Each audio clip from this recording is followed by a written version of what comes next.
Hi there, my name is Bruce Rain from Branchus Creations, and my YouTube channel is focused mainly on restoring and repairing vintage computers, mainly vintage Macintosh computers. The 3D printers that I use are mainly for either printing things like brackets, for putting devices into these old computers, or for printing parts that might have broken or sort of got brittle with age. So that's one of the main reasons I use a 3D printer for this. Another thing that I do is also just generally teaching soldering techniques in my YouTube channel. Well, I had to build the machine first, and then design the case to fit everything into it, and then obviously base it on this design here. This probably took me a few weeks to do, and then the first print that I did had a few mistakes in it, in my design that I had to fix up, and then I found a better way of doing things. Where the way I had some things mounted inside here, they weren't mounted very well, so I sort of made some improvements. The next project that I'm working on, it's one that could take me a while, just only because of I've set myself quite a difficult task. After I had done that, I decided, that I wanted to make a few upgrades to it. So I went and changed it from a single Z-axis to a dual Z-axis. I changed to a PEI bed, and I replaced the original sort of print head with direct drive Sprite, and then I upgraded the cooling fan for that Sprite as well. Oh, and CR Touch too. And this thing now just flies. I mean, if you compare it to a stock Ender-3 V2, this thing just prints so much faster and better quality than the original. So that everything I've done to that I love, and I still have an incredible, sort of there's a real place in my heart for this one. So right. I really enjoy it. The Ender-5 S1 is an amazing printer because it's faster. I mean, the enclosure is great, which meant that I was able to start printing onto filaments that I couldn't print with before. But this one here, when I first got it, I just tried it straight out of the box and started printing, and I was getting amazing, good quality, fast results. Then I connected up the Sonic Pad as a secondary thing, and then at that point it just completely changed it. It made this printer so much faster. And so, this is great, but the thing I love about this printer the most is it's very, very quiet.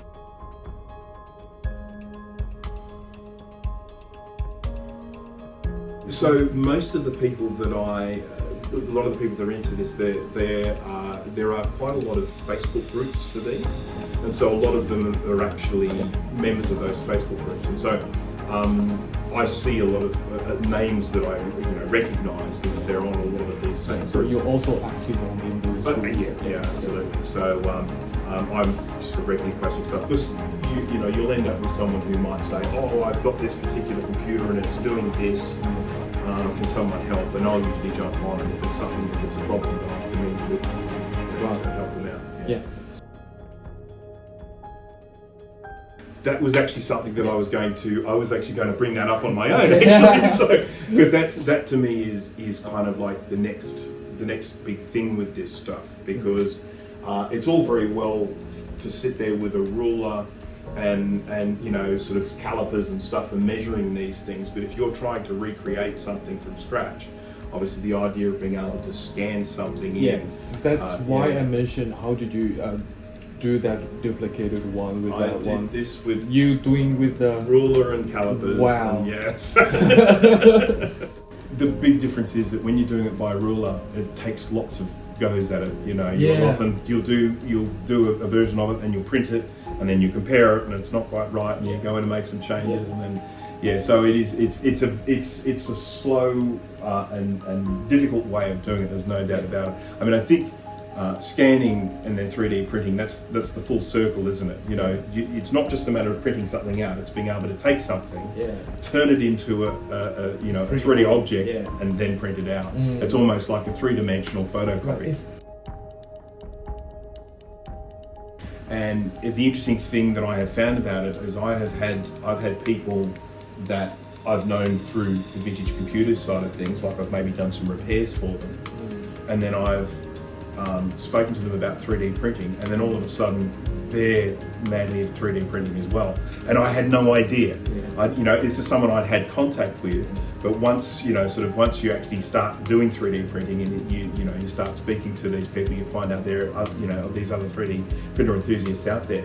I only know the people that I speak to about it, but I definitely know that there are a lot of Australians either interested in getting into it or are already into it. I mean, I've had discussions with some friends of mine where I've talked about 3D printing and they've been, oh wow, but they have this preconceived notion that it's just way too difficult, too hard to get into, that sort of thing. But actually, it turns out it is much easier than you thought. Exactly. So, I mean, even I also speak to a few people from car enthusiasts. And car enthusiasts are using with like vintage cars, printing parts for old cars. Whether it might be a sort of nameplate or something on the side of the car, that sort of stuff. Things that you just can't get anymore, they're just not made anymore, and so people are then going in and finding someone else's and then sort of replicating them and 3D printing them. So there was one very specific thing, and it was this friend of mine that contacted me, and he was saying, if you're wanting to get into 3D printing, if you do a search for learning how to calibrate a 3D printer or learning how to assemble a 3D printer, the number of results that would come up that were for the Ender-3 V2. So it wasn't just a matter of having all of this, having a low-end printer, low price printer. It was also about so many people on the same journey. So rather than me have to discover all these things for myself, I can go and watch a video of someone else who has already bought an Ender-3 V2 and has already figured out how to get the best results from it. And that counts for a lot when you're starting out. When you're starting out with a printer and there's all of this information out there on the same printer you're using, that's really valuable stuff, because then you really do feel like you're part of the community. And so if you run into a problem and you need to ask a question, you're likely to get an answer more quickly. And so that to me was the main thing that drew me to Creality to start off with. But the way that one can change colour filament partway through the print, that's something that I have no interest in. For what I do, I have absolutely no interest in printing multicolour prints. Anything that I print, I'm printing in a single colour. I mean, I do have a range of colours out there. I've got white, red, blue, black, grey. I've got things like that. But I really, if I'm printing something, I just print it in one colour. So that's something that I can see is very appealing for some people, but for me that has no appeal whatsoever. That's printed in Hyper. I think this, no, actually, that's just normal white. But yes, I've only got the white, but I got with the K1, I got a couple of spools. So do you feel any actual difference between the Hyper ones and normal PR ones? Look, I did. I printed. I have had a rainbow filament in this one. Now, the prints came out. They looked fine, but the layers weren't. The layers were sort of delaminating. They, it was easier to pull apart layers. So if I got hold of a print and I bent it, much more easier to snap. Whereas the Hyper was more formal. So it was definitely stronger. And look, that is probably just to do with the fact that this one prints so fast.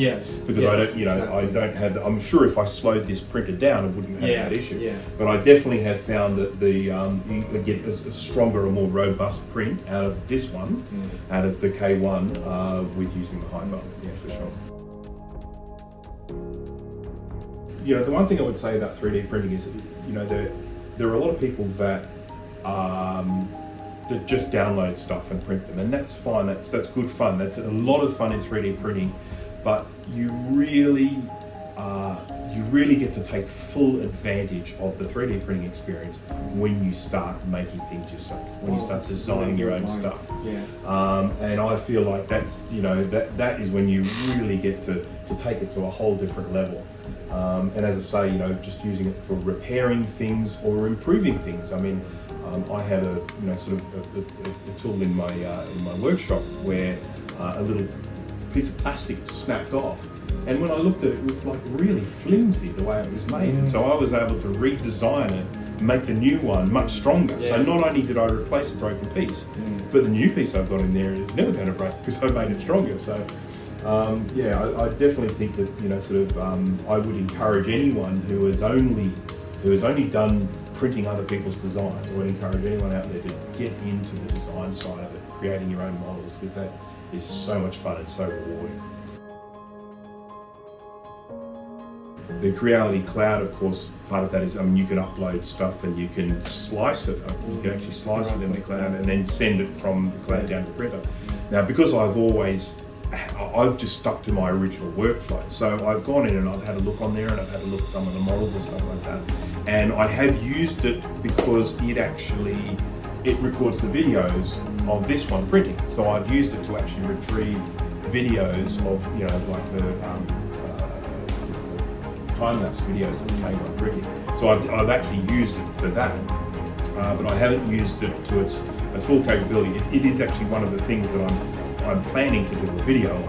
So of showing sort of what it can do and all that sort of stuff.